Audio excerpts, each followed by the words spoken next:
Hi there, my name is Denny, and welcome to the Speak Dicely podcast, the show where I get together with other tabletop enthusiasts and we speak Dicely together. A common ambition that people have is the desire for power. Whether that's a physical power, social power, mental power, or what have you, it's not uncommon for people to feel inadequate when they can't achieve their goals due to their own limitations of their position in life.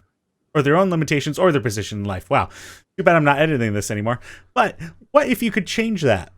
All you would have to do is some favors for an otherworldly being, and in exchange, you get the power to overcome your obstacles. Accepting this agreement would make you a warlock.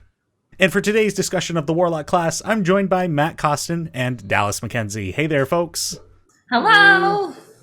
How are you doing today? Good.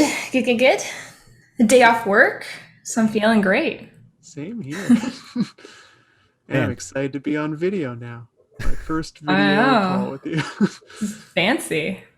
The last episode, all of us were like, oh, we'd been working late, and now it's the relaxed crew.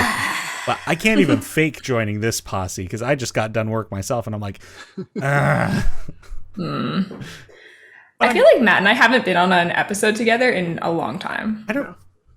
Have you? Or ever? I think the very early ones. I feel like 4 we were on one together. I think it might have been episode 8. But anyway, people don't want to be here to talk about us ranting about our own numbers. But no, what episode would that... It was... Here we are just... I'm like, let's ignore it. Hold on, wait a minute. Also, Jenny, wait, or we can talk about it. We're talking about D&D. All that is ranting about numbers. True. Wow. Way to call it, Matt. Very true. But I'm glad you guys had a relaxing day. I know it's been very busy for a lot of us, and getting the time to breathe when we can is so important. So I appreciate you guys taking your time out of your day to join me here today. Of course. Yeah, I'm super excited. D&D all day, every day. This is my free time. Day. And this day, we have chosen to speak about warlocks. Yay. I love Warlocks. I like Warlocks too. Yeah, I mean, it's great because, Dallis, you're our resident warlock in the Play Dicely campaign, and as long as I've known Matt as a D&D player, he has raved about warlocks forever. Yeah. Oh man, I haven't had a chance to play a warlock in a long time, but I just love theory crafting them. And I'll get into it more later as we talk, but they're so customizable. It's so much fun. Mm-hmm. An unfortunate break in the flow of things, but is there a way we could get you to turn your volume up there a little, Matt? I can try. Sorry there, folks. No problem. We're doing it live. Okay, I love your commitment to not editing. That's a really strong thing to do. I mean, it's just it's taking up so much time, and it's like, if totally. People like the live thing, right? You know, the like the behind the scenes. The nitty gritty. This is about as loud as I can get on my end. Is this any better? That sounds... Yeah, that'll do. Yeah. Perfect. I've just upped my input and moved my mic as close as I can. What kind of pact did you just make in order to get your volume louder? Pact of the audio settings. Oh, well, let's get into it then. So, we're talking about warlocks today, and what is a warlock? There's someone who's made a deal with the devil. Or kraken, or mummy, or ancient... or unicorn! Or unicorn, which seems weird. I almost had a unicorn patron for Elowen. We talked about that for a hot second. Yeah. That'd be fun. Yeah, that's a big part of it, is like figuring out who is this entity that has given you power? And there's so many possibilities you can go through. Yeah, it's a little intimidating, I think, when you're first starting a warlock. There's a lot to think about. I think warlocks have such cool backstory implications. Like, you come in with so much information already with a warlock. Yeah, and also when building your warlock, it's an annoying class because you do have to look ahead of the level you're at to really figure out what you're doing. Because The fact that you get invocations before picking a pact boon Mm-hmm. is like not a big deal, but it's annoying if you're trying to plan something out or just reading it for the first time. Right. I was going to argue, but we can talk about it a little bit more later as well. Yeah. So, but yeah, the general gist of them is that you've made a deal with some greater being for power. You get power for some sort of, I don't know, something. You have to give something up to get this power. yeah, like it on the surface, it feels kind of cleric-like, you know, you have that relationship between some greater entity and you serve them. But that's more of a piety thing, whereas this is a bit more of a business, contractual kind of thing. Yeah. Mm-hmm. I give you something, but you got to do something for me. Yeah, you don't necessarily like your patron. Yeah. Depends on the circumstances. Yeah.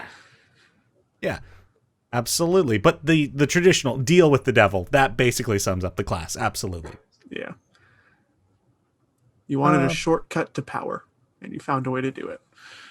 Yeah, or you couldn't achieve the power on your own ever. Yes. And so you find a way to get it yourself, get it given to you. Yeah, absolutely. The class is very much known for, like, in the memes and stuff, as being the class that needs to sit down after any fight and replenish their spell slots. It's very true. Yeah. That is accurate. Yeah. I'll get into that a bit later, but I think the spell casting part of the Warlock isn't the impressive part about being a Warlock. No. Like, it really doesn't matter. Like, the cool stuff you can do has very little to do with your spell slots. Mm-hmm. I agree. Yeah. But when you do cast a spell, it's going to be big. Yeah. And that's what I really like about Warlocks. I kind of feel like Warlocks are a good, like, gateway spellcaster.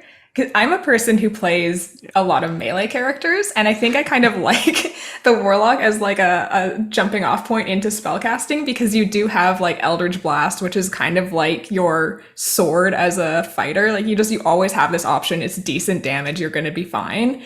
But then you do like get the option to like dive into some spellcasting and some more like interesting little things. Yeah. Or you can even play a melee fighter. Do you want to have access to every weapon possible? You can do that as a Warlock. True. Oh, so good. So, all right, let's talk about some of the social media, or not social media, but the pop culture icons that could fit into this category. Did you guys find any examples when you were prepping for this? I thought of one, but I'm not sure if it counts, so I'd like your opinions on it. But now I'm thinking about it, this might be the wrong group. So Marvel Cinematic Universe. Thanos in that. I think he's a Warlock. I don't know if anyone has seen Infinity War or Endgame out of the two of you, but in it, he's collecting the Infinity Stones for power. So he's getting his magic items. But one of them requires him to make a bargain. He has to trade something he loves for access to it and its power, which theoretically could make him a Warlock at that point, with his patron being the Infinity Stones. I can see this debate having some sort of grounds. I never would have thought. Yeah. That's interesting. I don't know, Dallas, what do you think about that? Are you familiar with the Marvel movies? Not really. Yes, Matt, I think you're correct. Thank you. Folks, if wherever you're listening to this, leave a comment if there's a comment section on the site you're using. Because that is intriguing. I don't know if it will hold ground if given enough backlash, but I'm intrigued by it. It sounds like the right kind of a relationship. But the stones are not like sentient, right? That one might be. Oh, okay. Well, It's the soul stone, so it's all about souls. So it might be sentient. well then. That sounds like a Warlock to me. Yeah. I might just call it like a magic item that had a significant cost in order to get. Okay. But I like the idea. That was a good thought. But yeah, The only other one I came up with was Light from Death Note. I think you might be able to call a warlock. He's 100% a warlock. Yeah. Warlocks can literally get a magic book from their patron that lets them do shit by writing names in it. So That's true. That's true. That is a warlock thing. You're right. I'm sure they had even been like, this ability in D&D was informed by that character. Perhaps, we got yeah. another stretch of an example if we want to get real loose with it. You ever watch Digimon as a kid? Oh, of course. You know how all the kids had their Digimon partner, and if the Digimon wanted to get stronger and evolve, it had to use the power it had connected to the person. Oh my So god. theoretically, they are all warlocks as well. Anyone who has a like tamer, I can't remember what the term's called. So, but yeah. Are you trying to tell me that the kids are the patrons for the Digimon? Yes. Because that show is all about like the power of friendship. So their bond with the kid is the only reason they can get stronger. Wow. I'm not even going to touch that one. That one's too good. I love it. I like that, yeah. I can come up with many half takes that are kind of fit this rule. Yeah, some of the ones I wrote down, like pretty much every time we go into this, I'm going to be bringing Marvel examples into this, but the Silver Surfer and Eddie Brock and Venom, I've kind of labeled as warlocks, but the Eddie Brock Venom thing can be torn apart just like the Thanos theory could. And one I brought up in the past, Sailor Moon, and this time I added a little note for myself to defend this one. So they were gifted a magical brooch by a talking cat that allows her to transform into Sailor Moon. Sounds pretty warlocky. Yeah. Sure, yeah. They take that to the extreme with, was it Madoka? The like kind of riff on the Sailor Moon thing really plays into that whole like warlock aspect of their powers. Is that like a different show altogether? Yeah, so it's a different show, kind of magical girl thing. There's a cat that gives them powers and they fight witches.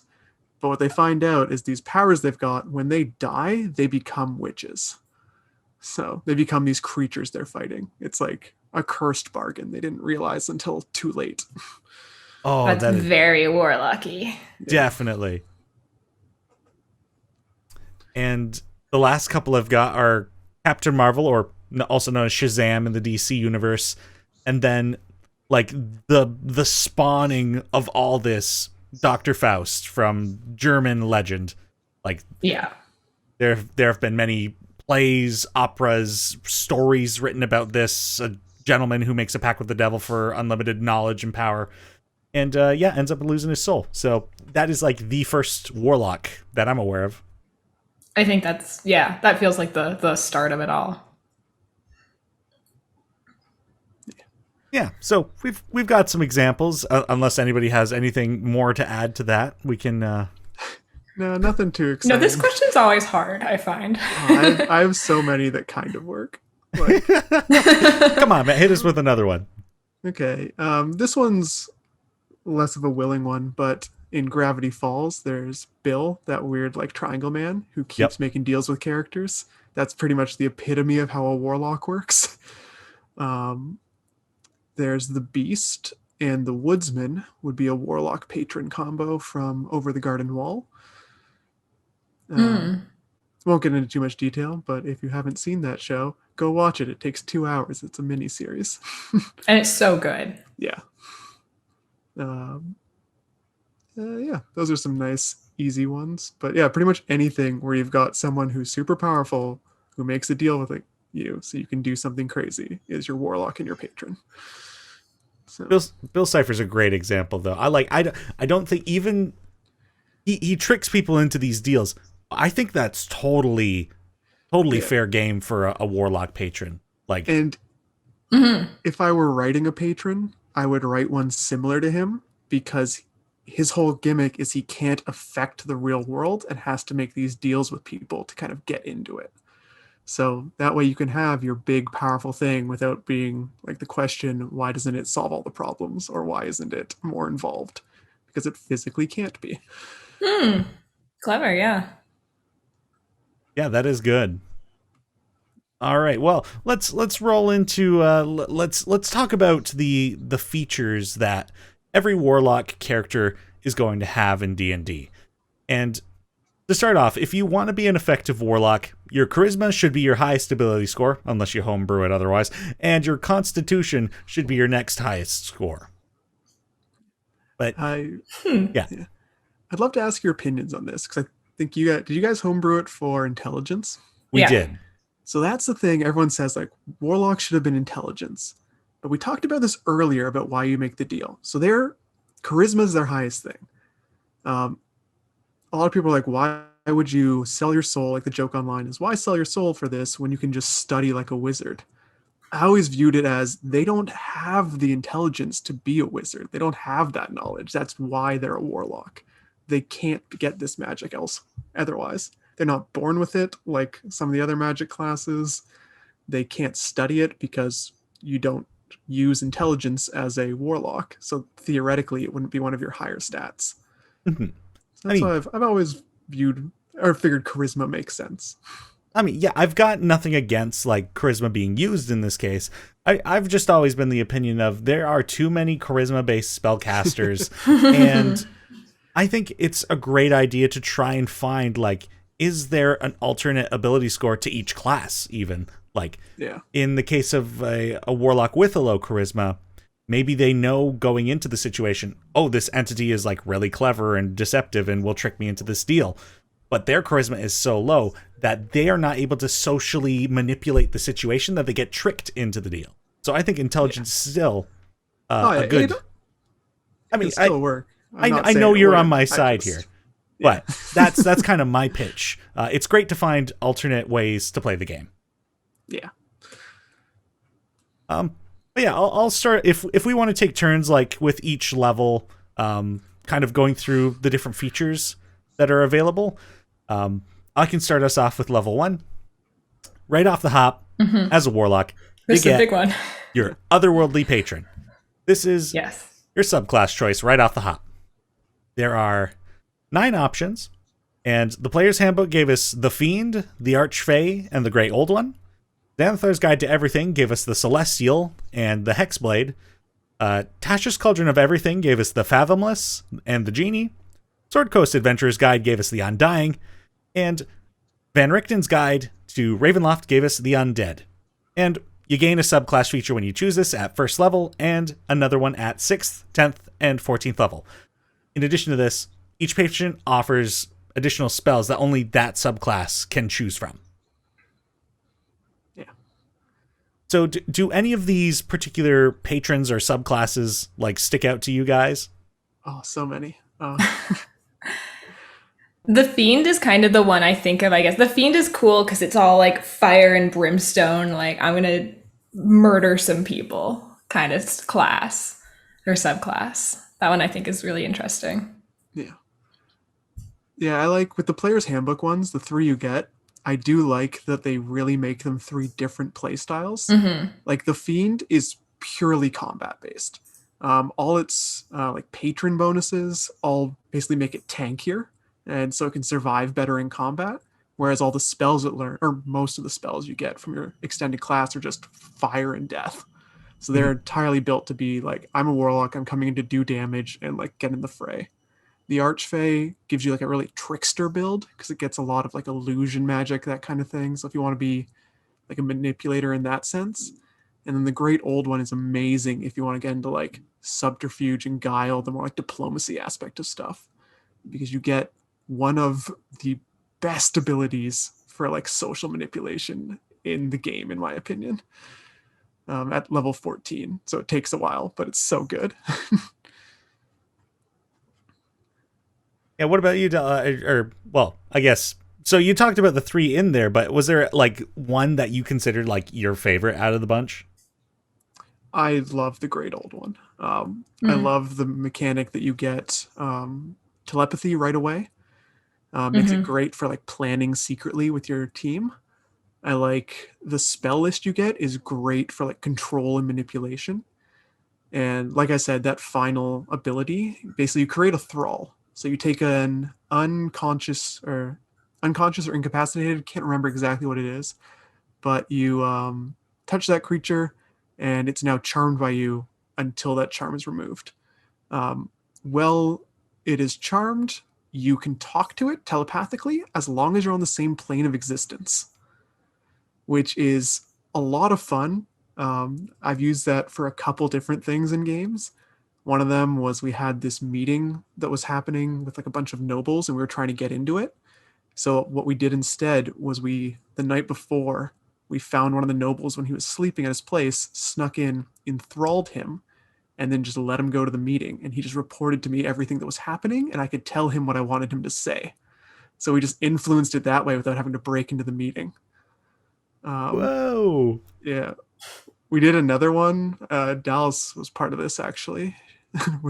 My character enthralled Dallas's character, specifically so that we could have that telepathy over a great range of distance, because we were fighting something that was super fast and needed to see it coming. So we just put Dallas as a scout way out there, like miles away. And then when she saw it, she just told me, and I told the rest of the group. I don't remember this happening at all. It was what campaign was this? That was in Adrian's game, where we had to fight our homebrewed characters, Right. which were broken with by the books Mine. characters. So, Right, okay. Oh, that's funny. yeah. I think like one of these that I don't even know why I really like this one. No, that's a lie. I know exactly why I like this one. So the Celestial is the Warlock's equivalent of a cleric, and Of course you like this one. like I've talked about Mickey Temple Run on this podcast. He was a cleric warlock mix, and the warlock I went into was the Celestial. So it was like, Makes sense. I mean, yeah, it comes with healing abilities at first level as a bonus action. It was like, I can healing word essentially for free without a spell slot. Yeah, let's go this way. Is that the one that lets you explode in radiant light if you're about to die? I believe so. Radiant Soul. This is our 14th level one. Well, Danny looks, I'll just mention, Warlock has a bad habit, since a lot of its stuff is front loaded. Like the first 2 or 3 levels, you get a lot of the cool stuff in a Warlock class. So a lot of people tend to multi-class into them, get all that cool stuff, and then never progress past there.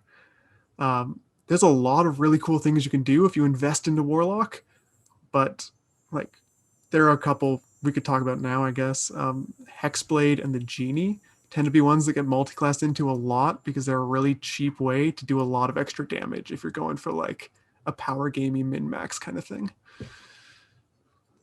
Hexblade was going to be the other one I called out as one that I like. I think the only other Warlock I've ever played was a Hexblade Warlock. Yeah. Goes back to my melee fighting They're fun. proficiencies. Yeah, it's definitely the one that appeals to that kind of playstyle. Yeah.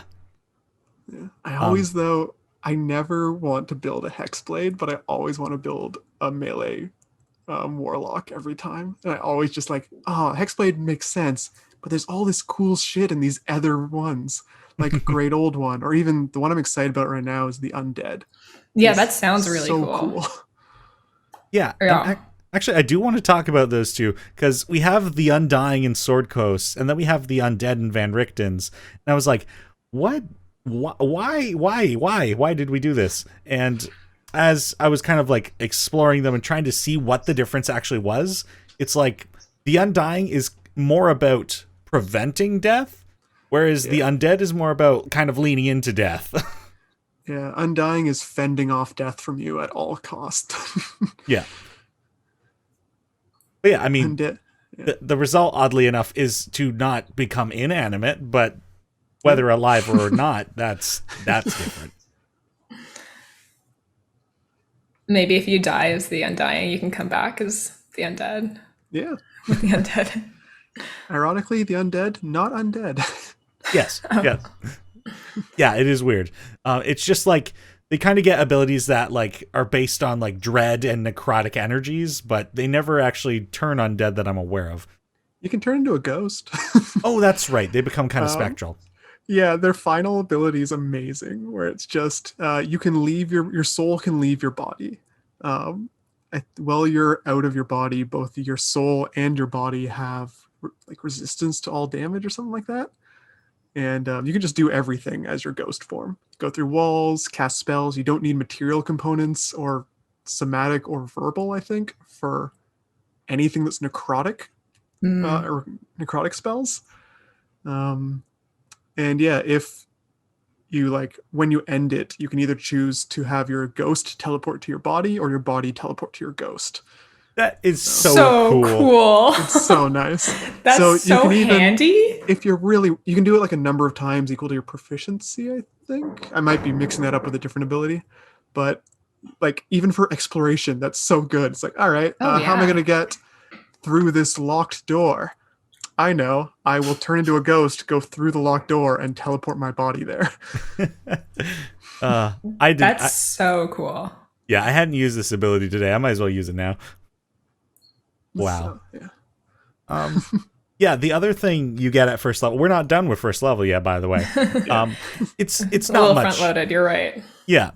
I mean, the other thing, normally other spellcasting classes, this feature would be spellcasting. You get your spellcasting. But in this class, it's called Pact Magic because it's so different in how it works. And essentially, that's just you have a very small amount of spell slots. They'll come back after a short rest instead of the usual long rest. And all your spell slots always share the same level. So, like, if you're a level 3 Warlock, for example, your first level spell slots, they've leveled up too. They're now level 2 spell slots. So whenever you cast a level 1 spell, it becomes level 2 as well. So everything gets more powerful.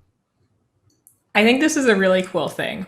Yeah. Again, as someone who doesn't really play spellcasters, this helps me with my like choice anxiety where I'm like, is it the time to use my last 3rd level spell slot? I never have to worry about it with a Warlock. Just using all my spells. I only got 2 of them. Use them. Yeah. I'll just take a nap afterwards. Yeah, I think the last podcast I was on was the fighter one, which explains also why I like this, because it's very fighter-like. So you get your main abilities recharge on a short rest because you're meant like to be able to keep going in a fight. Like you reset, you're ready to go. We're all like fresh for the next battle. Yep, absolutely. Well, yeah, that's pretty much level 1. Matt, do you want to take us away with level 2? Yeah. So level 2 is my favorite thing. We get the Invocations, which are the best part of being a Warlock, hands down. Ironically, we might want to talk about these a bit more after we talk about level 3, because it would make more sense. But in general, Invocations are an ability you get from your patron. Basically some type of knowledge or boost or that kind of thing, which is usually passive. Sometimes they can use your spell slots to cast a different spell that's not on your list, but a lot of the time there's some type of passive bonus that doesn't use your resources. There's some really good ones for like exploration, for combat. There's themed ones, some are prerequisites. So like when you get your Pact boon at level 3, that can influence which invocations you get. Some of them you have to be a higher level to use. But like an example of one I usually take is the one that lets you just read all writing. Mm-hmm. So at level 2, you can now read any language as long as it's written down. How about being able to, maybe your character didn't have dark vision? Take the invocation Devil's Sight. Gives you dark vision and you can see in magical darkness. And we brought up Eldritch Blast before, but if you're doing an Eldritch Blast build, there is a bunch of invocations built around that. So you can really customize that spell. Because Eldritch Blast on its own is like in a vacuum, not a super cool cantrip. It is exactly the same as like Firebolt, basically. You do damage, got a 120 range, but what makes it exciting is that they get the ability through their invocations to really customize that cantrip to be their main tool however they want it. Do you want to push things? Do you want to knock things over? Do you want to do extra damage? Do you want to increase the range of it? You can do all that in whatever combination you want. You only start off with a couple invocations, but they ramp up as you level up as well. Oh yeah, you end up with 8 like by the time you get to 18th level. Yeah. Which almost doesn't feel like enough, to be honest. When I was reading through the invocations, I was like, there are so many good invocations. Yeah, that's why you kind of want to think about that early on. And you can trade them out as you level up as well, right? You can drop an invocation and take a different one. Yeah. So. And I mean, sometimes maybe you'll get like a magic item that essentially does what your invocation did. That might be a good time to be like, well, I'll get rid of that invocation and do get this new one that I'd been looking at, but couldn't really justify. Yeah, maybe your playstyle has shifted as you go along, and now you want to change it up a bit. Some of the high level invocations are way too good for being passive abilities. Like taking notes. Yeah, actually, there is one for taking notes. Okay, well, excellent. Kind of. I'll come back to this a bit more once we talk about our Pact Boons, but there's a bunch related to a book you can have. And one of them, if you have that book, you can do light activities throughout the entirety of a long rest with this invocation. You don't sleep, and you can do what they call light activities. They say writing in your book, so note-taking, or keeping watch. So at no point do you have to switch over or sleep. You could just sit there and keep watch all night. If you wanted to as well, there's another invocation you get at high levels that lets you turn invisible for as long as you want. You can just cast invisibility at will with no components, no limits, nothing. So you can just sit there invisible all night and be the party's watch post. Nothing will see you keeping watch, and you don't have to sleep or take a break. Amazing. There's other invocations that let you levitate at will forever. There's just so many cool invocations. I'd highly recommend just reading through it. If you're looking at making a warlock, it can really help inspire you to make something cool. Yeah, no, there are so many great invocations. I think you're totally right. This is like the bread and butter of this class is the invocations. I'd once DM'd for... No, I wasn't the DM this time. I was a player with our buddy Adam, and his now wife, Sarah, was playing a warlock. But she didn't do her player homework, so she's like, I'll choose the invocations later. And then we played the game. She's like, I hate this class. I'm like, well, no wonder you didn't choose your invocations. The whole point. You need the invocations. Yeah, I think it's exactly what you're saying, Matt. Like, they make this class so customizable. You can really tailor it to be exactly what you want it to be. There's so many choices, I find, with Warlocks, where you pick your patron, and then you pick your invocations, and you pick your pact. Like, there's so many choices that make this class so customizable. Yeah, you could have 3 people who each picked the same pact at the beginning. You could all be Pact of the Fiend and have 3 completely different characters with 3 completely different play styles. I forgot about some of the newer invocations. Have you read the one that turns you into a block of ice? Oh, yes. So dumb. But so good. It's kind of like, what is it? It's like you freeze yourself in a block of ice, you're immune to damage, and you heal or something like that? No, it's so when you take damage, you can trigger this as a reaction and just encase yourself in what they call a tomb of ice. When you do that, you gain temporary hit points equal to 10 times your warlock level. Minimum, it's a level 5 invocation, so minimum you get 50 temporary hit points. You take off whatever the triggering damage is from that, and then from that point on, you are now vulnerable to fire until the ice melts. The ice melts at the end of your next turn. So you essentially take yourself out of the fight for the next round. But at high levels, you can get stupid amount of HP. If you're 15th level Warlock, it's 150 temporary hit points. Also, that vulnerability to fire only triggers after you take the initial damage. So you can still use it on Fireball and block the regular damage on that. And then afterwards, you'd get weakness to it. But if you got a bunch of enemies coming through and your party needs to escape, going back to our fun 2-body thing, be the ghost, stand in a doorway, trigger that when you take damage. They have to fight their way through you. Once they break your ice, your party that's running away, holding your corpse, you teleport back to them. There's a lot of cool utility as a warlock when you get creative with these abilities. It's so much fun. Dang, Matt. Somebody's been thinking. Yeah. Oh, that is amazing. My God. But yeah, some of these invocations, one of the prerequisites for many of them actually are tied to our third level ability. Dallas, do you want to take us away with those? Yeah, it's your Pact Boons. This is a gift bestowed upon you by your patron. You have 4 written here. We have the Pact of the Blade, Pact of the Chain, Pact of the Tome, and Pact of the Talisman, which comes from Tasha's Cauldron of Everything. And this is, I always thought this was odd, because I used to think when, like, I didn't really know the game as much, I was like, oh, okay, so everybody subclasses at 3rd level. I'm like, wait a minute, but we subclass it first. This one does it twice. This class subclasses twice. Yes, it does. It really does. Because these also play a huge part on what invocations you can take. Yeah. Each of these have a ton associated with them. And they're all good. Like, I don't know too much about the Talisman one. It kind of feels the more bardy of the bunch. It really is, because you can give your the Talisman lets you get a bonus to saves, but you can give that Talisman to other people. It gives the bonus to whoever's wearing the Talisman. So you can give essentially your Warlock power through it to another player in the party if you want. That's nice. Yeah.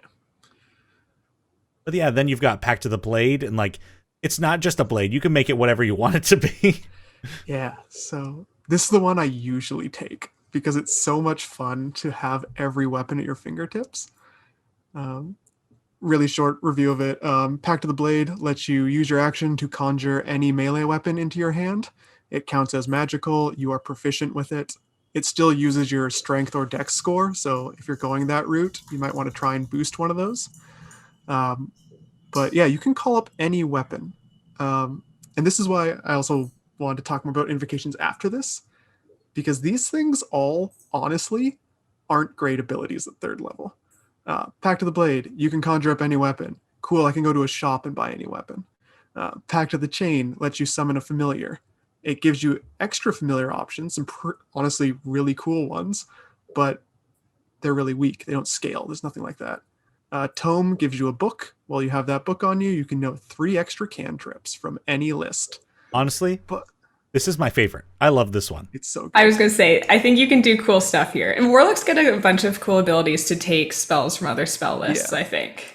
The best part about these, though, is that they have invocations with them. So once again, you get to customize this ability. Pact of the Blade, you can do it. So do you want to be a paladin and also a warlock? Take the invocation that gives you smites.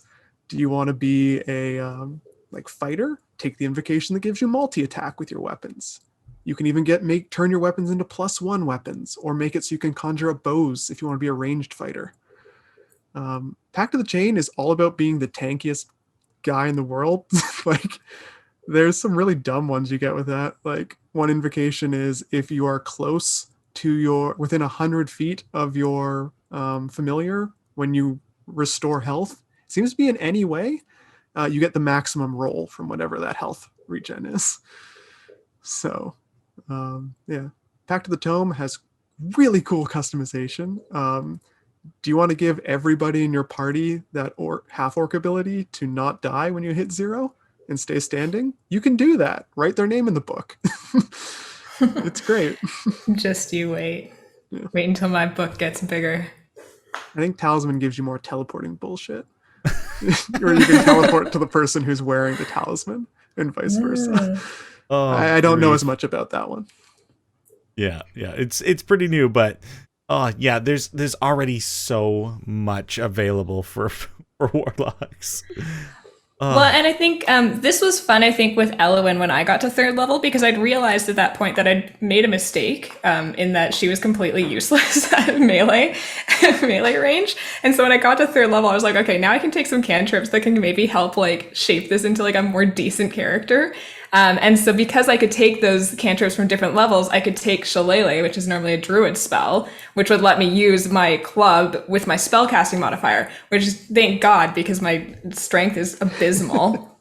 But then I think you can also do like other cool stuff. Like, so one of the things that you can do now is, because, and Elowen has this and hasn't come up in game yet, but you can take, so I have both Shillelagh and Green Flame Blade. So you can act, because you can cast 2 cantrips on a turn, and Green Flame Blade, no, Shillelagh is a bonus action. The Green Flame Blade is your action. You can Shillelagh and Green Flame Blade on the same turn to hit your person and then do extra damage as well as you pull your club.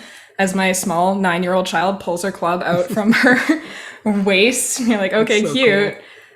Hit with a magical weapon and do a bunch of fire damage at the same time, which most classes wouldn't be able to do because Shillelagh is only for druids, I think.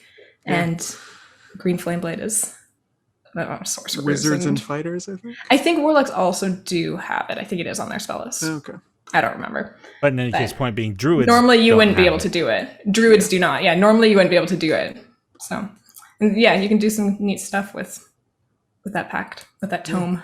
You also, with the invocations for it, can cast, you pick some ritual spells that you can just cast freely, but only as rituals. They don't count as your spells known list. Like, yeah.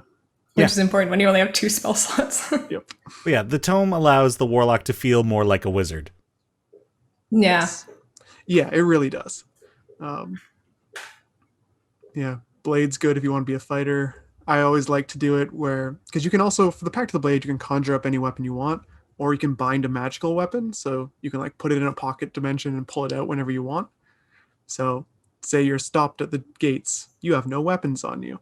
Once you get inside, you can pull your magic greatsword out of nowhere. That is handy. I always liked using it as a jack of all trades kind of weapon thing. Like you pull out the weapon you need or the tool you need at the right time. You're running across a rope bridge and things are chasing you. As you get to the other end, you pull out a dagger and start cutting through the rope. You are stuck, have to get through this door that you can't get through. You pull out a big axe and start chopping it down. Need to break something, pull out a hammer and break it. You always have a tool you can use at hand for the right scenario. So a lot of fun versatility. And moving forward in the warlock class, like everything else, it's kind of, it's all the same. Well, yeah, it's a lot of the same. Everybody is gaining the same things. Like it's very dependent on what your subclass at this point gives you.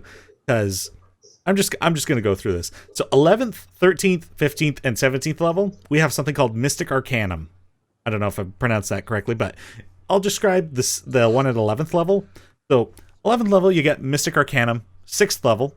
And what this means is you choose a 6th level warlock spell and you can cast it free once per long rest. And at 13th level, you get a 7th level version. 15th level, you get an 8th level spell. And 17th level, a 9th level spell. So you just get a spell to cast for free at each of these points.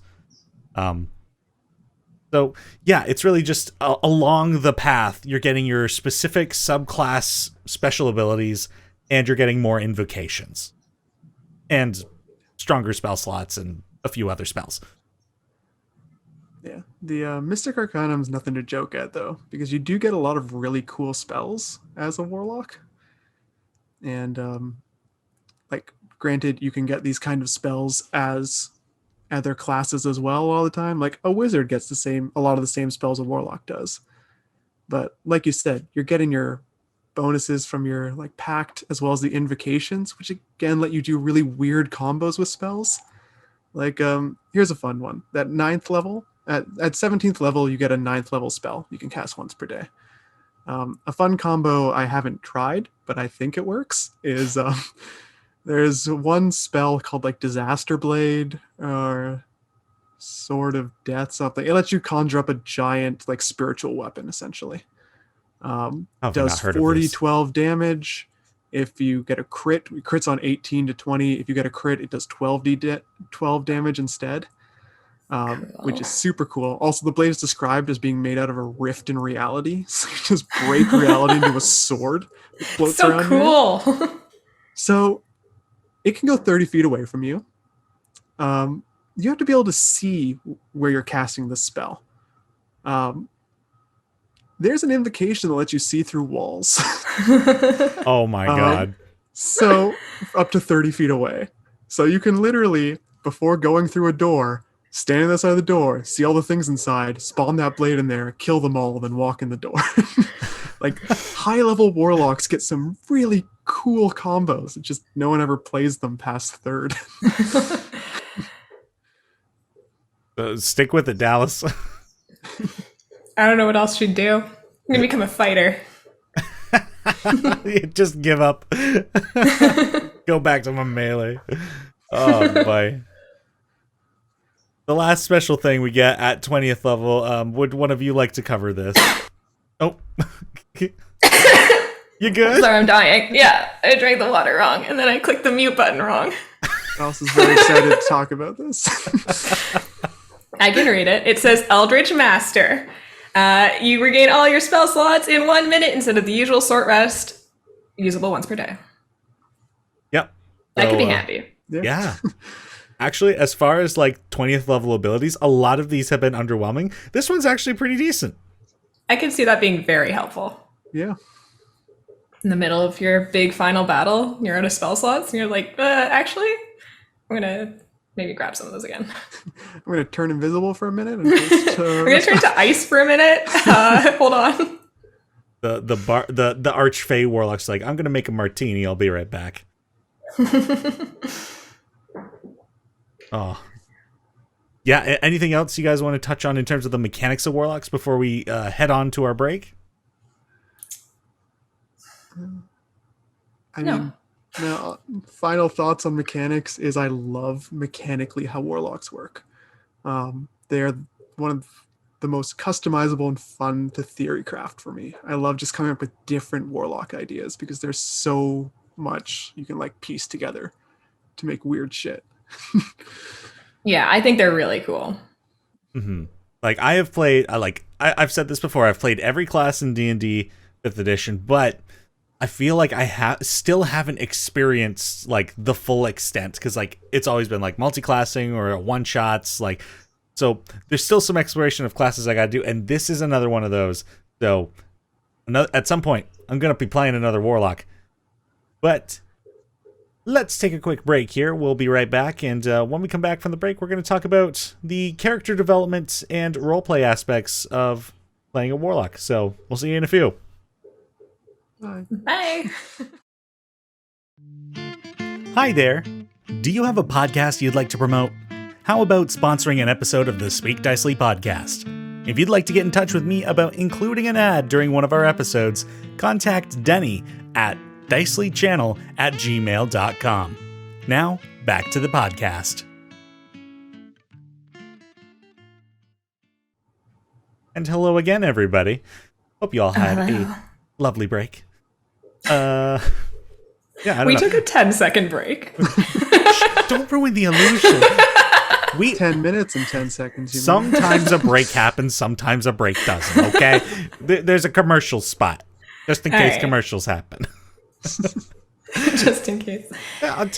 Anyway, so I'm here with Dallis MacKenzie and Matt Costin ruining the show, and we're talking about Warlocks. So tell me about Warlock characters that you guys have played. I have played 2 Warlocks. The first one I played, honestly, I wish I remembered it a little bit better, and I wish I had like crafted him a little bit better because I don't feel like I put enough thought into him at the time, thinking back on it now, but his name was Damien. His whole thing was he wanted to be the most beautiful man in the world. I loved this character. I believe he was a fallen Aasimar. He was like the traditional Warlock, where it was like just like his like own pride of like he wanted to be beautiful. He didn't care what it took. He's like, I'll make a deal with anybody if they can make me the most beautiful man. And he was a Hexblade Warlock. Yeah, but that's all I really remember about him. He did change patrons at one point. I remember that happening because another patron came by and was like, I can make you more beautiful. And he was like, for sure.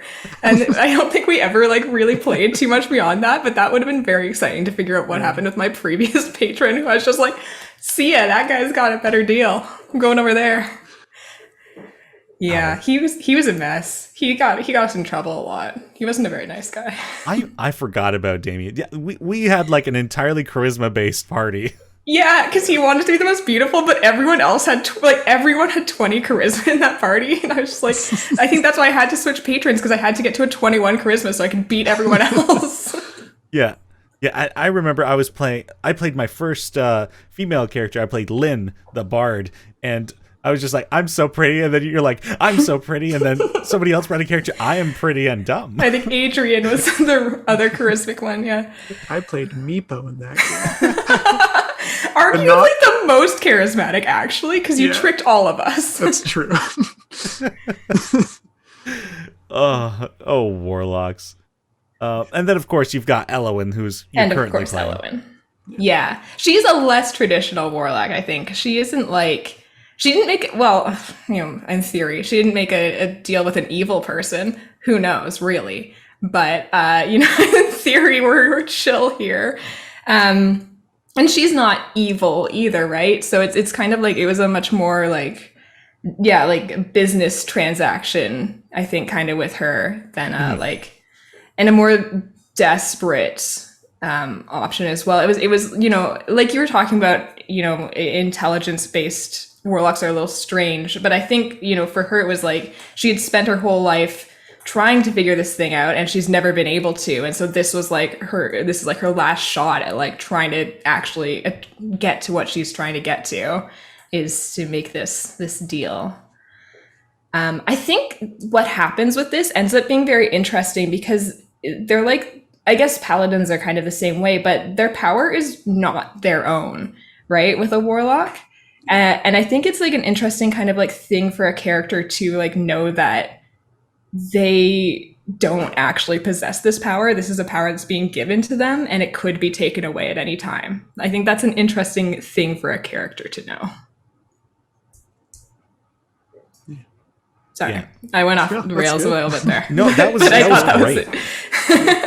Matt, what warlocks have you played? I played a lot, but I'll just go over two of them briefly. The first one, I don't remember the name of this character. It's forever ago that I played it, but it was an Aarakocra. I did a crow or a raven, and as his base design, and he was an archfey for his patron and a Pact of the Chain.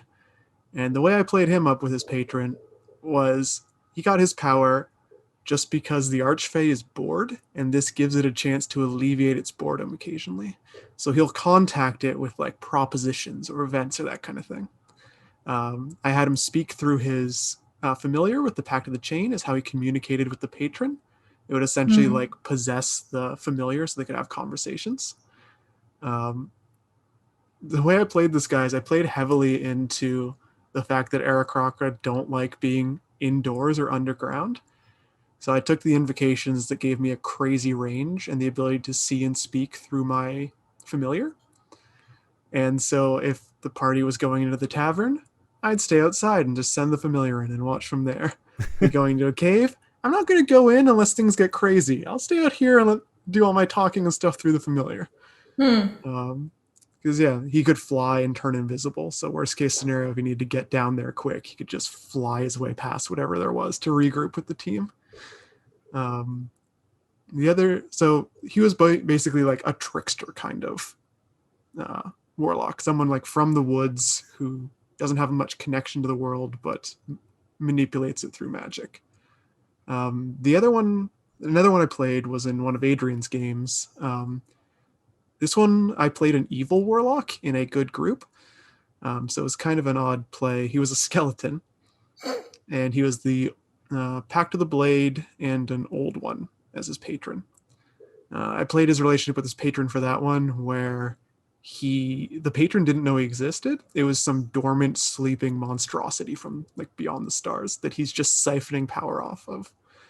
And the main motivation for working with the group was the bad stuff that was happening in this world had a chance of waking up his patron. He didn't want it to know that he's been siphoning power off of it for years. So he was fully willing to go with the group on that. I played him as a very sadistic character because you get a lot of very scary spells as the Old One. Like there's a point, he was lawful evil, so his rule was he wouldn't do like illegal and dangerous shit if he thought there was a chance he'd get caught or there were repercussions for it. Only if he was on his own or there was no like consequences for his actions would he act on those impulses. So there was one time where we had like a fight. I think it was like a practice fight. There was no stakes to it. Where we were all like paired off fighting people, and I was fighting a guy and his familiar. And so I used Dominate Person on the guy and made him be my meat shield for his familiar to play mind games with it. Well, since Pact the Old One, I can talk to anything with like telepathy. So just in its head, I'm like, be careful, you might hit your master if you try and attack me. Oh my Are you going to jump in? Are you going to surrender? What do you do? Meanwhile, I have the Beastmaster guy standing in front of me with like his crossbow aimed at his pet. Oh my god. Just acting as a human shield for me. So You're so scary. yeah, Damn. you can make really scary warlocks if you want. Yeah. That's great. I also, since he was a skeleton, he couldn't talk because he had no vocal cords, so he had to talk with telepathy. Oh, that is so good. I don't know if I've played a warlock aside from Mickey Tumble Run, but yeah, like I leaned heavily into the cleric themes of the character. Like I was majority cleric, and then like you mentioned before, Matt, how most people multi-class into warlock. I did exactly that. I went to level 3, and I went the celestial path, but the way I played it was I'd been a servant to a moon god, and then after he ended up foolishly killing a hag, which resulted in the deaths of many people who had contracts tied to it, he ended up like having a dark path and ended up seeking power from another source because he felt like the gods had betrayed him.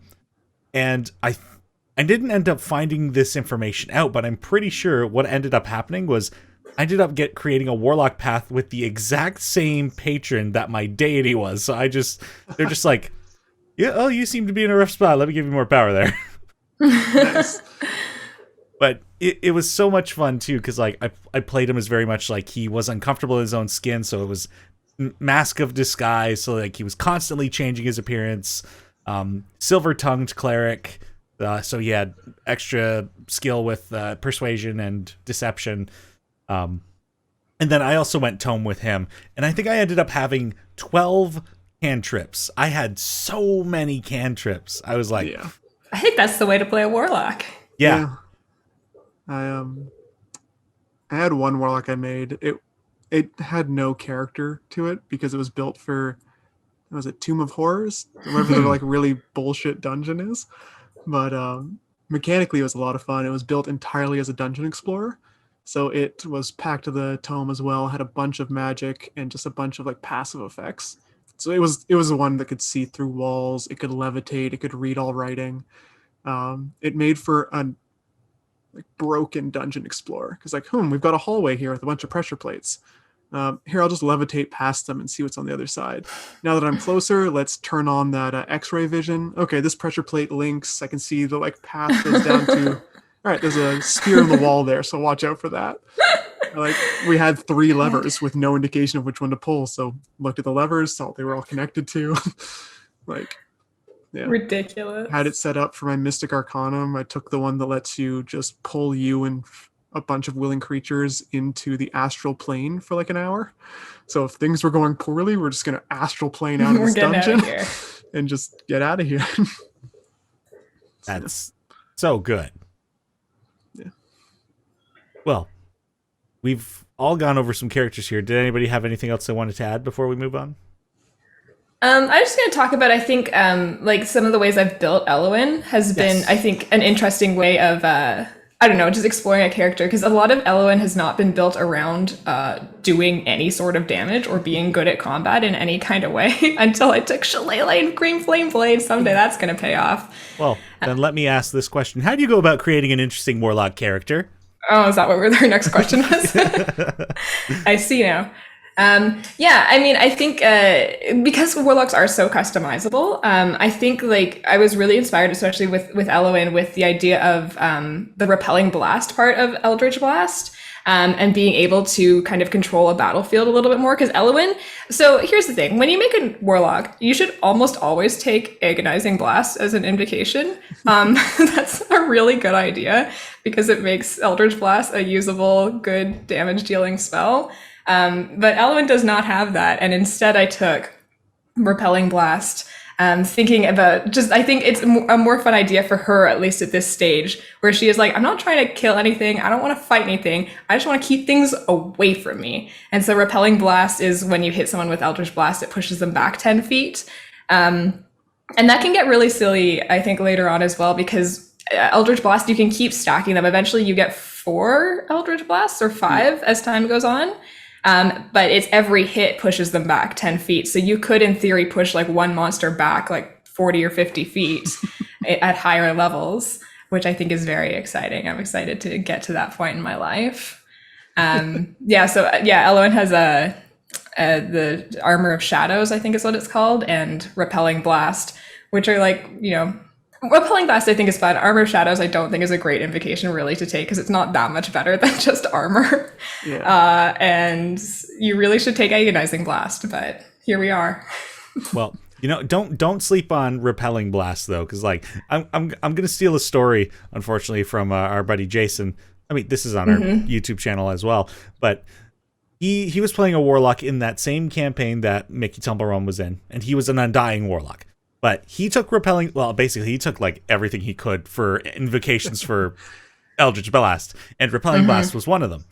And we were fighting this like pirate warlord dwarf who was flying around on a shadow dragon, and basically he just like sniped them with an Eldritch Blast and knocked them off the dragon, causing them to fall to their death.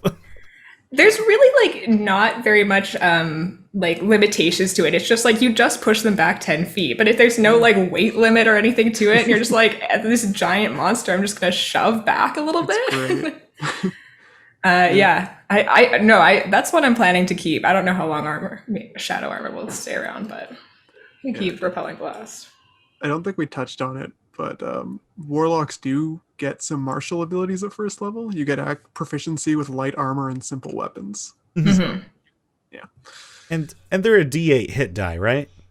Yeah, they are. Yeah, so they're beefier than wizards and sorcerers, so they've got that going. Yeah, well, and I think like if you're playing a Hexblade Warlock, there's invocations as well that let you pull things closer to you when you hit them with Eldritch Blast, which I think is a really cool like idea as well, to be able to like grab something, pull it close, and then be able to attack it with your magic sword next turn. I think there's some really fun things you can do. But yeah, there's so many good invocations for Eldritch Blast. Make it such a cool spell. I think we kind of danced around saying this, but just warlocks are great utility casters. Yeah. They just have the whole versatility thing really helps them in that, where they can pretty much play whatever role you need them to. So, yeah. Yeah, I mean, like, the invocation, like, if you think warlocks have too few spell slots, like, just look at the specific invocations that allow you to cast a spell at will. Like, that just Mask of Many Faces invocation. Like, Disguise Self at will. It's normally a first level spell slot. I'm just going to change my face 20 times in the span of 5 minutes. That's actually insane. That's actually an insane feat. You could do so much with that. Yeah. You walk into a space as one person, and then you like switch your face, you walk out as a different person. No one ever knows who you are or what you did. Like, that's insane. You could do so much stuff with that. And you can do that at level 2. Yeah, it's wild. And I'm going to go on a quick little, again, Mickey Tumble Run thing here. So we were like planning this heist. I went alone. I walked into a building and saw the secretary. I was like, okay, I need to get into the head honcho's room. I'm going to walk around the waiting space. I see a portrait of an important person who's related to the company. Become that person. Go back into the other room. I want to speak to this person.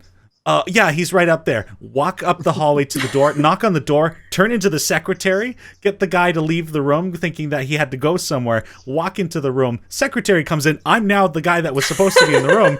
Like, it was just like saving me. It's insane. Yeah, you could do so much with that. Yeah, and that would have normally cost me 3 spell slots, cost me nothing. 0. Yep. Yeah. No, it's wild. Warlocks. Ugh, so good. So yeah. So when you're developing a warlock character, what do you think about? Like, do you go through the invocations and go like, I want that, I'll build a character around that? Like, I do. I never do that. That's how I build my characters usually, is I mechanically build them and then figure out a personality that fits with the build I've got. Because for me, I'm playing the character is fun, but I want to also enjoy mechanically playing the character. So yeah, that's my approach to it. Find an interesting build as a warlock, figure out a story and a character as to why they would have that set up with them. Mm-hmm. That's the opposite of how I build anything. And like I go into most characters not knowing what their race or class will be, but just having an idea of what they are, and then figuring out what I can do in D&D to make this whole thing come together. And I mean, another, like I mentioned at the top of this thing, another big aspect to consider is the patron. So when thinking about what patron you're going to serve, like what process does that look like? I think that's a huge process. And that's one that I think you need to kind of do with your DM as well, because it's going to end up being a big part of the DM's like lore and world as well, that this patron exists and what their feelings are to being a patron and what they might want from a player, right? So yeah, I think it's something you have to talk to your DM about, and you have to, I think like I was saying, like most warlocks have a reason for seeking out a patron. So figuring out what that reason is, and then working with your DM to figure out what kind of patrons might, follow a line with that idea, and what the circumstances of this whole deal might have been. Yeah. I think, yeah. I agree that figuring out the circumstances of why you have this pact can really help you build the character. Like, did you do this because your character is impatient and arrogant? Do they not care about the costs as long as they get what they want in a timely manner? Maybe you've got a very impatient person on your hands. Are they someone who will do whatever it takes if they're desperate? Like, is there someone who just doesn't know better? Someone who's too trusting? Someone who's very naive? Someone who stumbled on this by accident and is unwilling? Like, I think that's the big thing. Like, warlock specific character trait is the why they've made this connection, and how what part of their personality drives that. Yeah, I think warlocks are one of the ones that come in with like a ton of backstory and history already, just kind of pre-built into a character by necessity of choosing this patron. Yeah. I mean, and like considering the event or the reason that you're seeking power, like who is the patron, like what kind of pact are you falling into? Like, these are all important things to consider. Let's talk about what Xanthar's guide suggests. So some small things that they recommend, well, maybe not small, but they recommend figuring out the patron's attitude, kind of what is the relationship or the history dynamic. Some special terms of the pact. Does your patron have some sort of odd demand that they require you to fulfill? And then the third thing they recommend is a binding mark. So the deal made physical, something that marks you as having been put into service by this type of patron. That's a cool idea. Yeah. I like the idea of like a world where like, you have this like brand on you, and then you eventually find like others who also have this brand, and you like find other people who are patron or who are servants of the same patron. I think that could be a really cool scenario.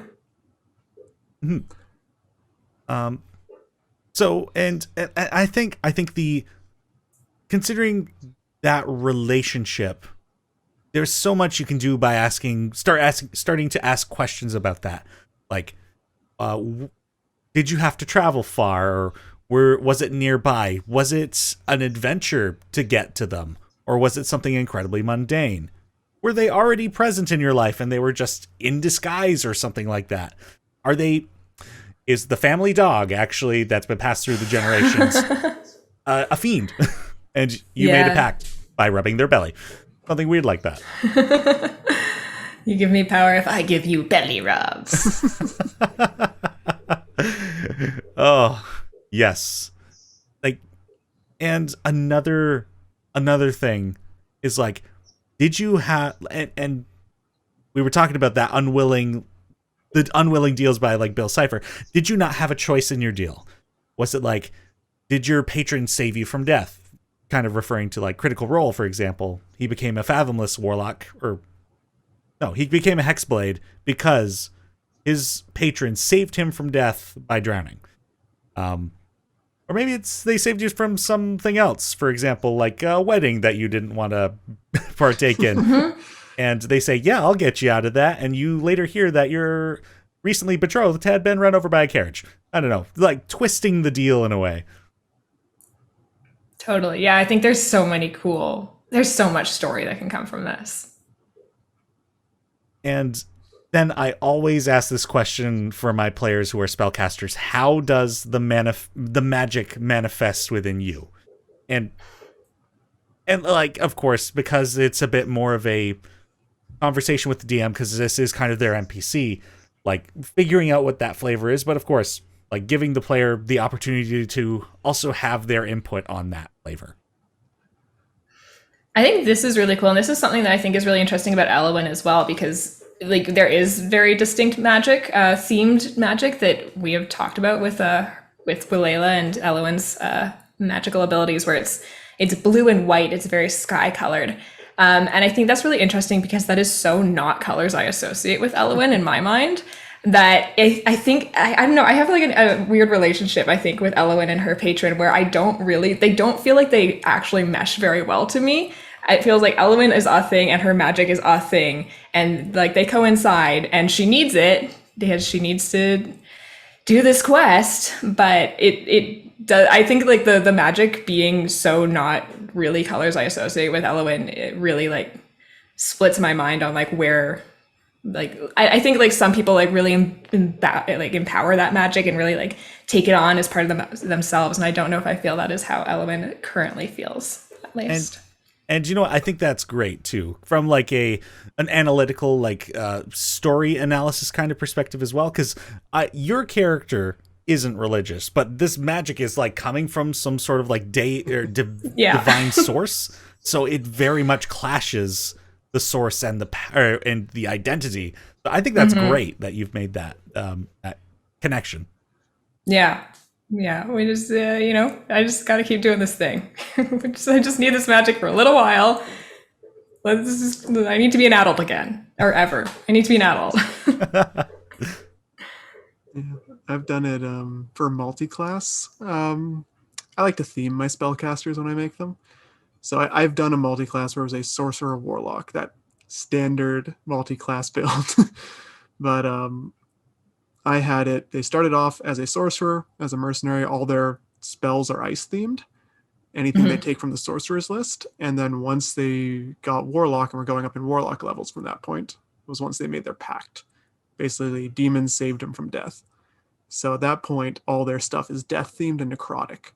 So it's very like, you can tell the difference between the two types of magic they're casting. One of them is very like, the sorcerer one's very like natural, very learned the way they cast it. The necrotic one feels like it pulls out of their body when the magic like unleashes from it, as if it's like ripping out of them from different places.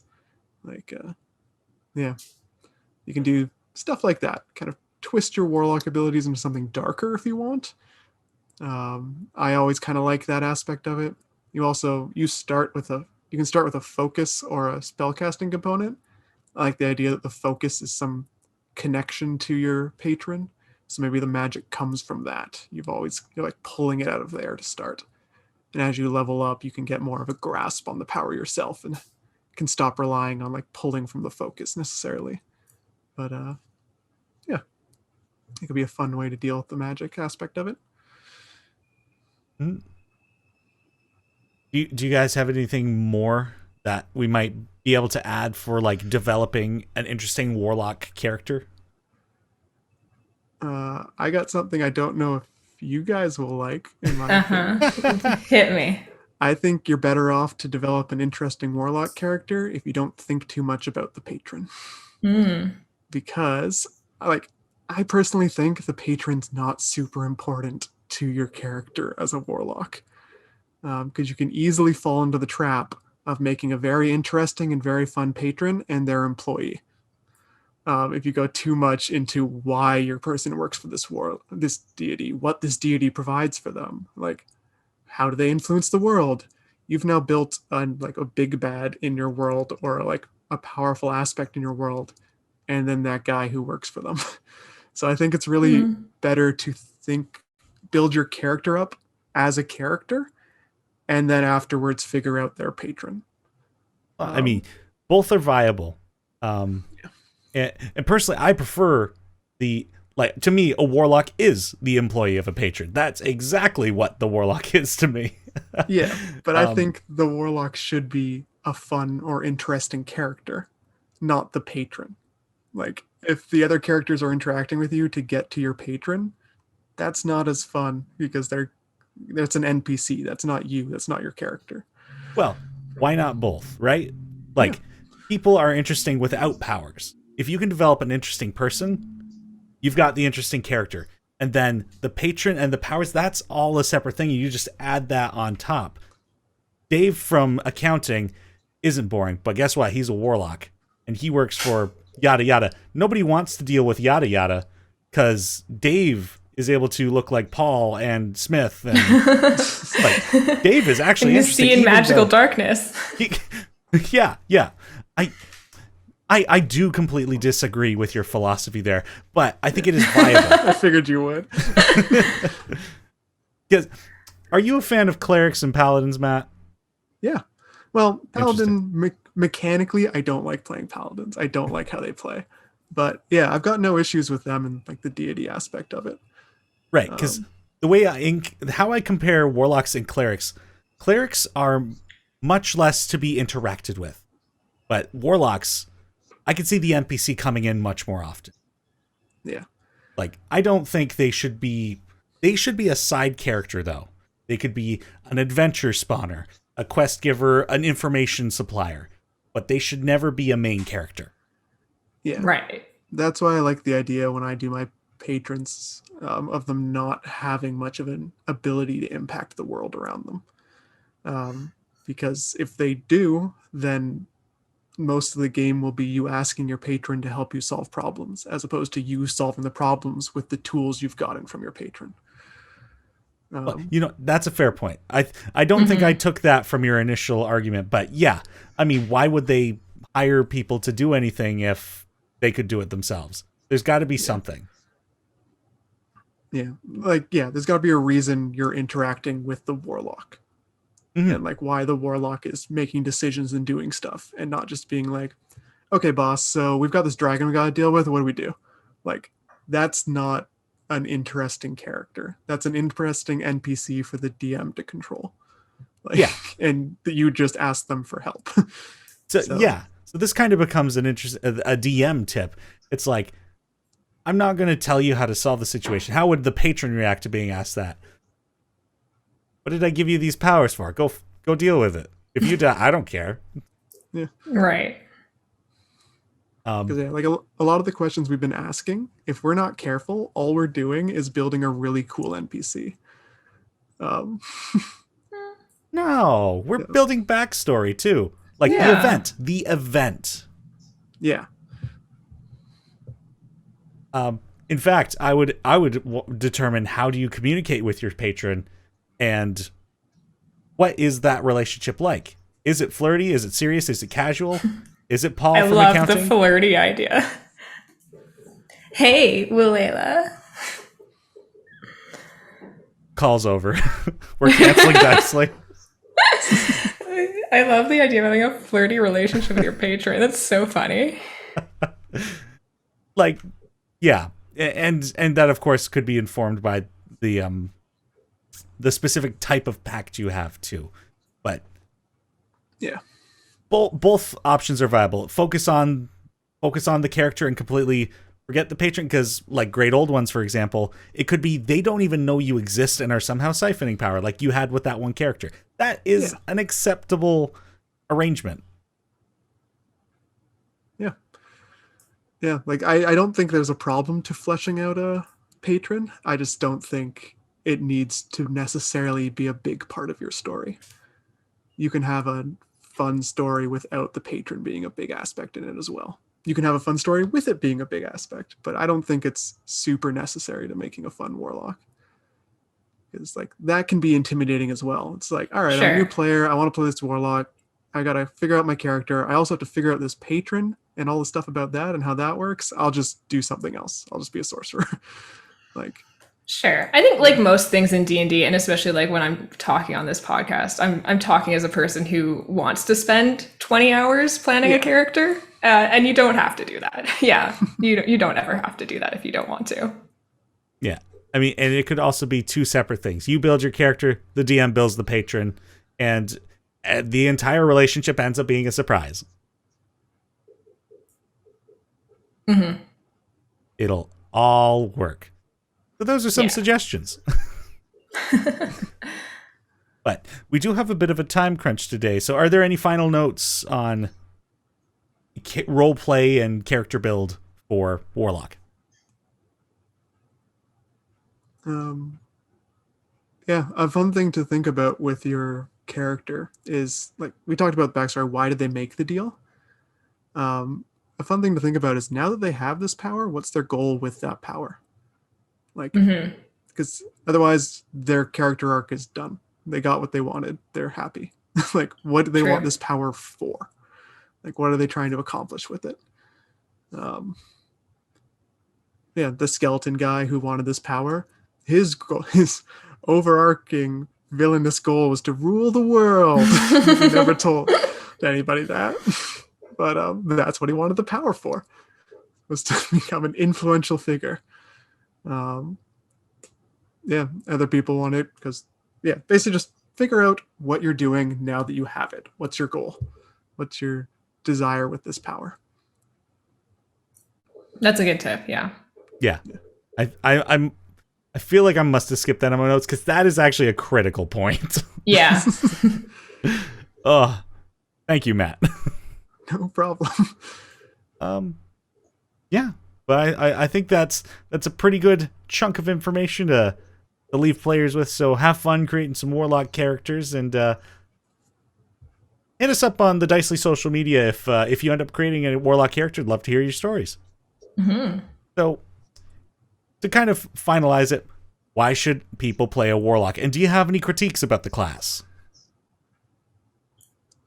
I think Warlocks are super fun for the roleplay aspect, for the background and the history that comes with them. I think they're super customizable class. You can do a lot of really interesting things with a Warlock. It's all the stuff we've already said. I don't know. I think Warlocks are really fun. And if you're a melee fighter who's afraid of spells, maybe give a Warlock a try, because they're kind of only half a spellcaster.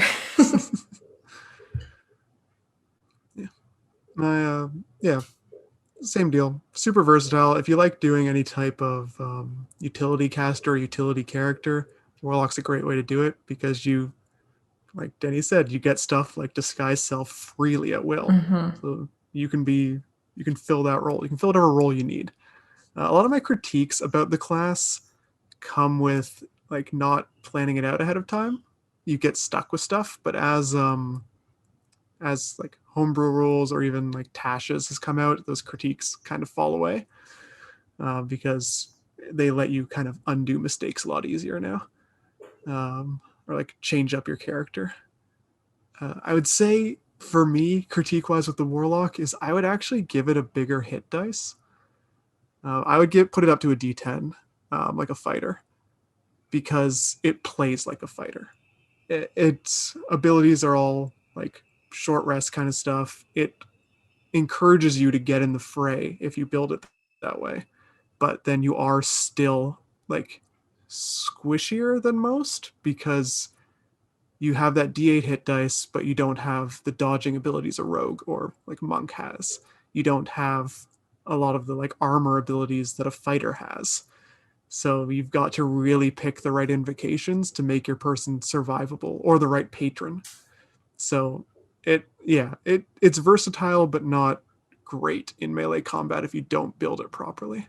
A lot of the time you'll find yourself jump in, get the shit kicked out of you, and hide in the back spamming Eldritch Blast for the rest of the fight. Yeah. I I mean, you guys have touched basically on everything as to why you should play a Warlock class. It's so much fun. I've got to do it again sometime. I think my only critique is I kind of feel like Eldritch Blast is kind of overrepresented. I wish we had some maybe alternate cantrips that might have invocations that affect them instead, or like, so you're not stuck with the one, even if it's an invocation that's like change the damage type or something like that. So your Eldritch Blast does this instead. I don't know, because it just feels like we have so many Warlock characters and there's so many Warlock stories, but guess what? The majority of them are going to have Eldritch Blast somehow. Yeah, or maybe instead of shooting multiple Eldritch Blasts, it's like you instead do the increased damage version of a cantrip. I don't know, just the more customization, even though we really don't need it. I would argue that's another thing I think that I have that no one else agrees with is I see no issue with the way Eldritch Blast works for a Warlock. There are patrons that let you switch damage types on any kind of attack. There are complete builds. You can do so many different builds and never touch Eldritch Blast. It's just a tool where it's kind of like your classless ability or your subclassless ability. Everyone gets stuff related to whatever Pact boon they take or whatever, or spells related to their patron. But no matter which Warlock you are, you can guarantee that you can do damage by taking Eldritch Blast if you want. If that's the way you want to play, you can have a good weapon in your tool set as well. You don't have to worry about you're picking a subclass that gives you those kind of things, because anyone can take this one thing if they want to back up.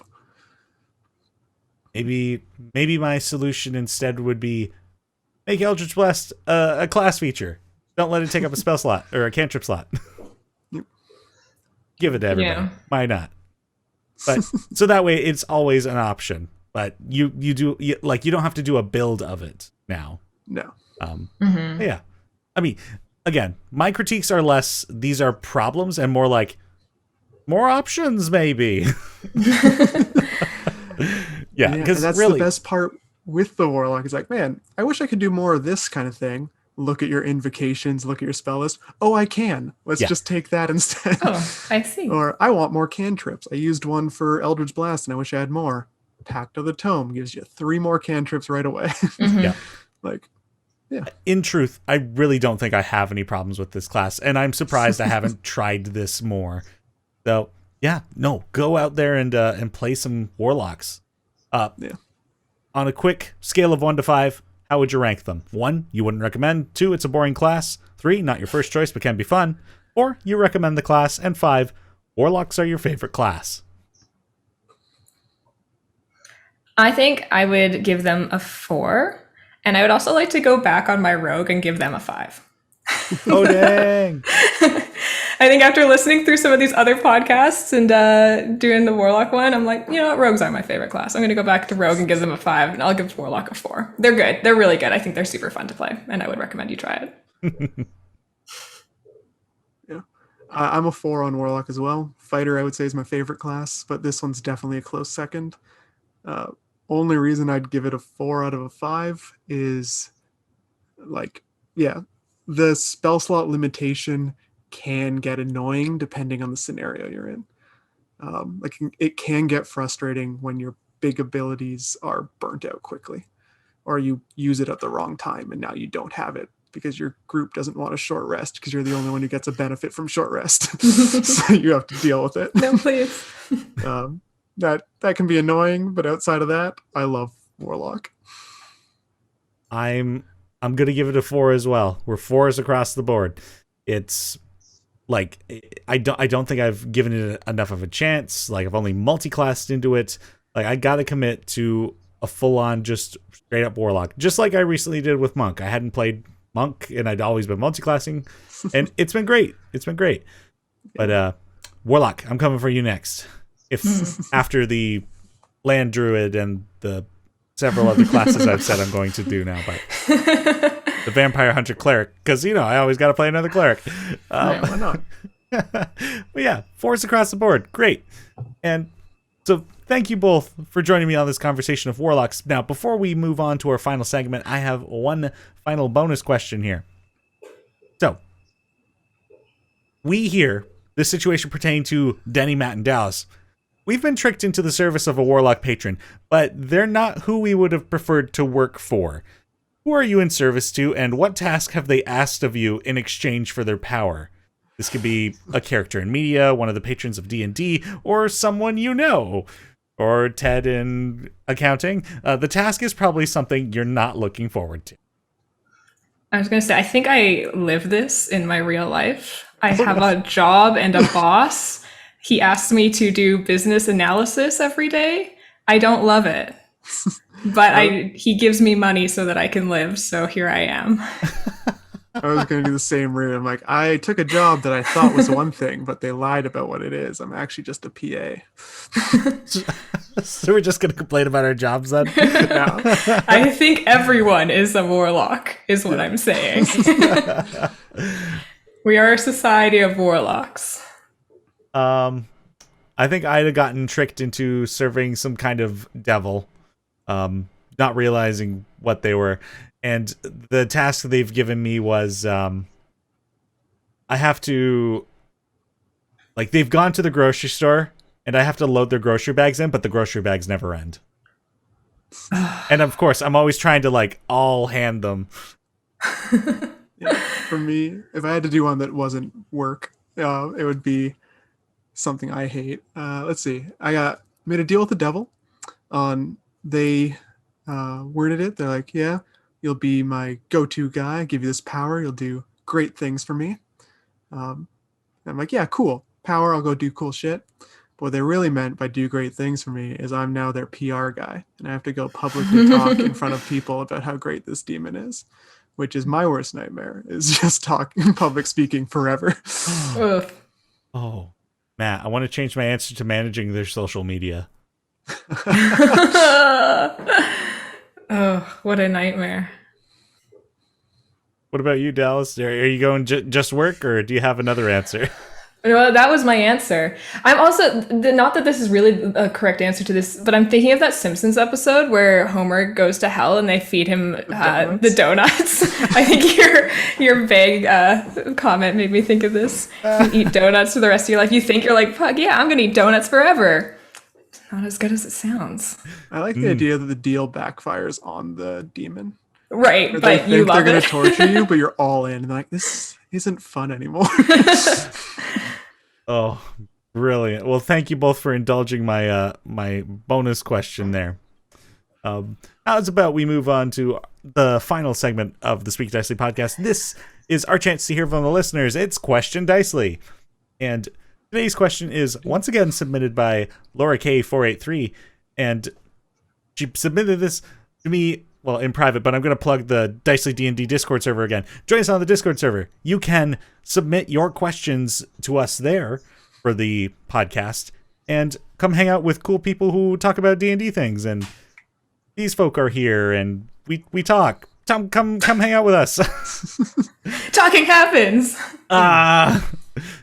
But Laura's question today, and this is a bit of a... This is a question. Oh boy, Yeah. This is a question indeed. So, if a druid wild shapes into a cow, can they be milked?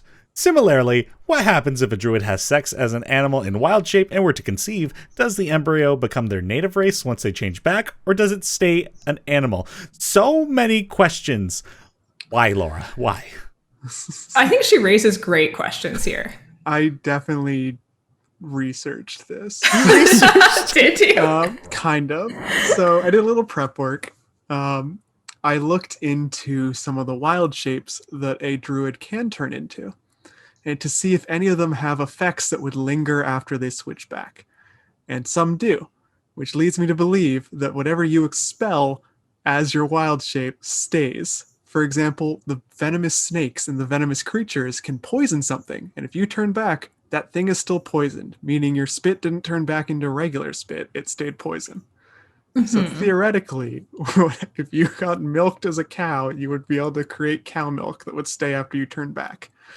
Certainly. I think the question is more like, okay, because how long does wild shape last? depends what level you are. Yeah. But also, like, I need to know the anatomy of a cow. How long does it take for milk to build up?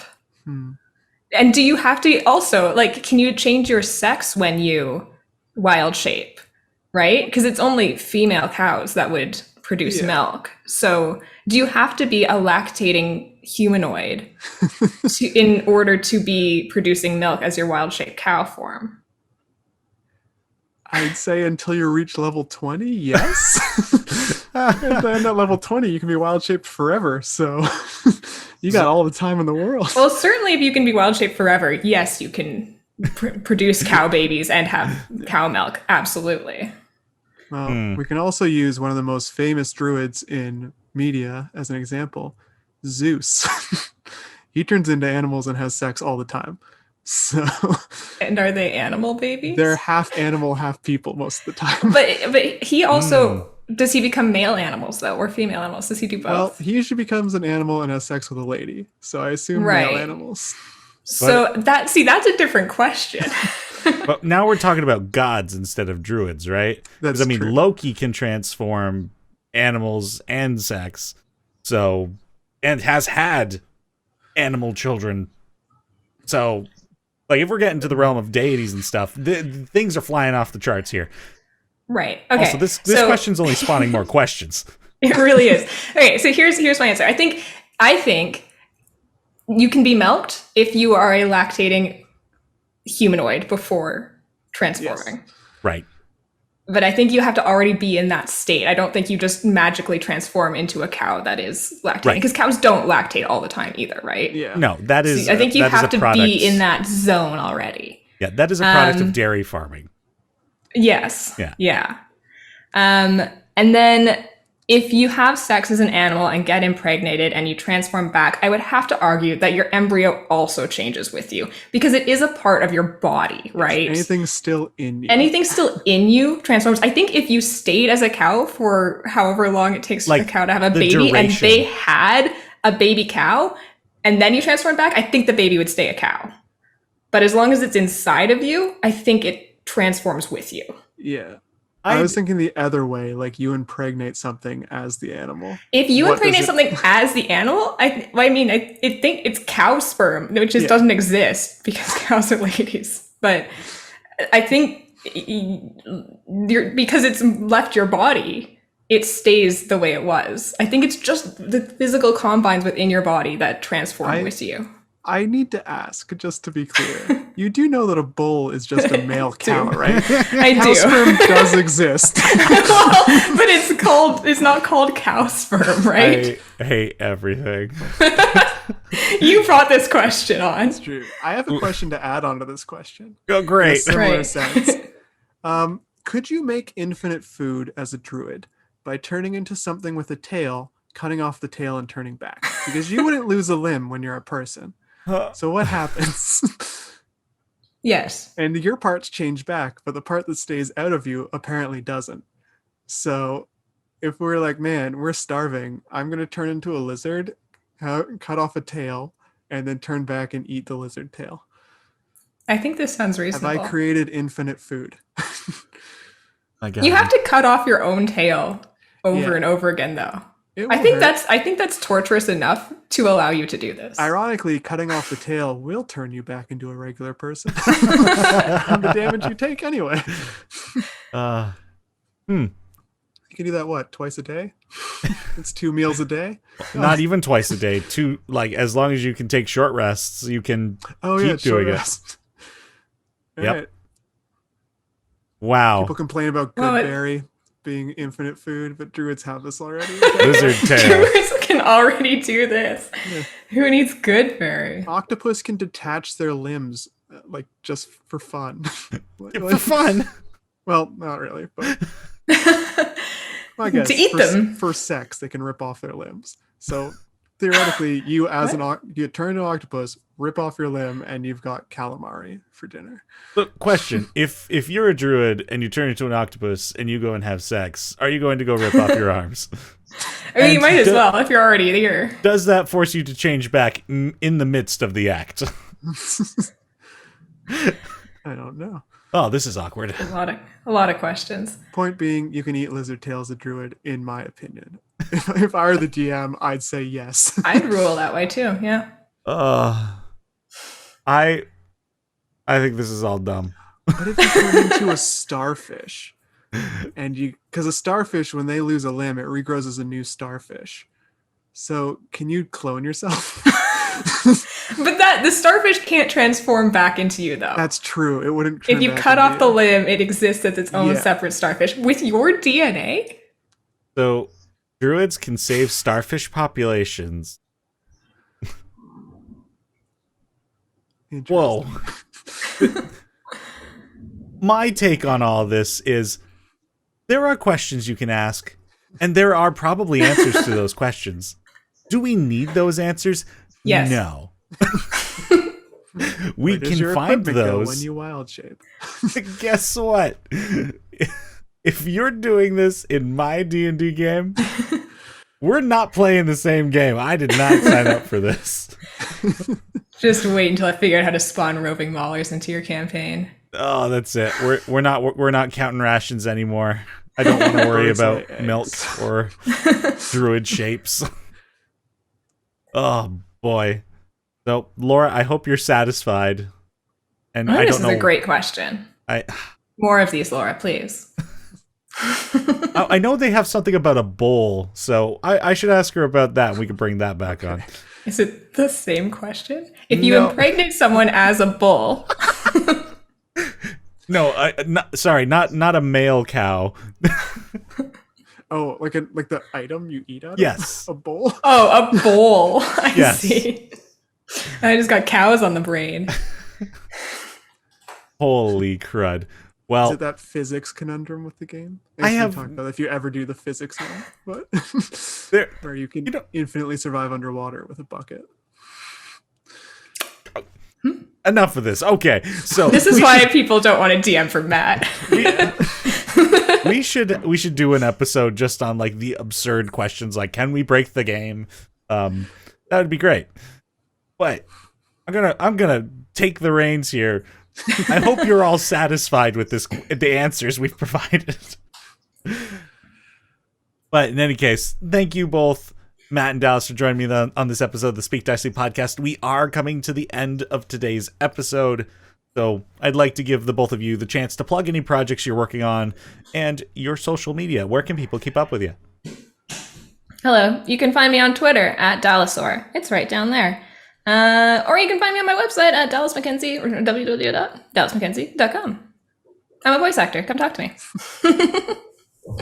You could try and find me on Twitter, but it would not be easy. It's a challenge. Yeah, I when I have time, I make murder mystery games that you can play virtually. You can find those at groupchatgames.ca. Yeah, outside of that, I'm on social media, but I don't do anything fun with it. So, oh boy. Well, thank you both for joining me on the show. I've got my own little spiel here I'm going to throw out. If you'd like to keep up with Speak Dicely, follow our social media. We're on Twitter, Instagram, Facebook, YouTube, and Twitch as Dicely DnD. And if you'd like to submit a question for the podcast, send an email with your question to dicelychannel@gmail.com, or better yet, come join our community on Discord, the Dicely DnD Discord server. Like I said before, we're all hanging out, we're all talking about tabletop and D&D, and you can throw your questions for the podcast here, and if it's absurd as Laura's today, thank you, Laura, by the way, throw it out at me, and we may come around and talk about these again. But in the meantime, thank you both, Matt and Dallas, for joining me here today. Thanks for having us. Absolutely, it's always a pleasure. And that's about all the time we have for this episode of the Speak Dicely podcast. So thank you all for tuning in. My name is Denny, and I will speak Dicely with you again soon. Bye-bye. Bye. Bye. This episode of the Speak Dicely podcast was produced and edited by myself, Teni Brant, and the intro and outro music were created by Teni Brant. Thank you for the support, and we'll see you next time on the Speak Dicely podcast.